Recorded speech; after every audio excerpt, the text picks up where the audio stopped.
Hello everyone, and thanks for tuning in for another Market Outlook by Exness. My name is Andreas Simsokleus, trading content specialist here at Exness, and in today's video we are going to be checking on a possible trading idea for the week ahead, the narratives behind it, and which economic data could potentially affect this trade. But before we proceed, let's check on the performance of last week's idea. The idea was for a sell on silver with a target around 34.5.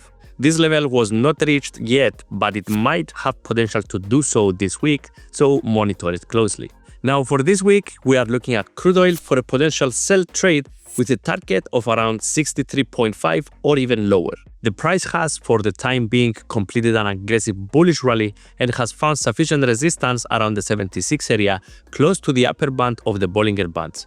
Following that, we see a massive bearish candlestick forming on Monday's session and is currently testing the support of the 50% of the daily Fibonacci retracement level.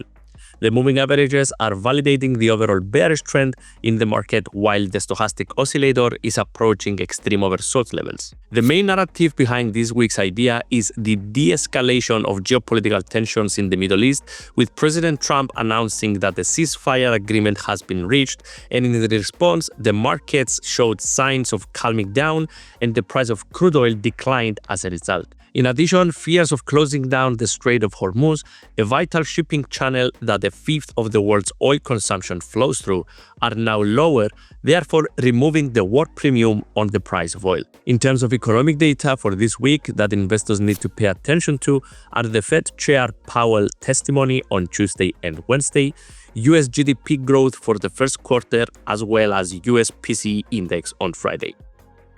So in summary, the trading idea for this week is a sell on crude oil with a potential target around the 63.5 or lower. The main narrative is the de-escalation of geopolitical tensions in the Middle East, as well as declining fear of supply chain disruptions. The economic data that investors need to pay attention to are the Fed Chair testimony, the US GDP and PCE index data.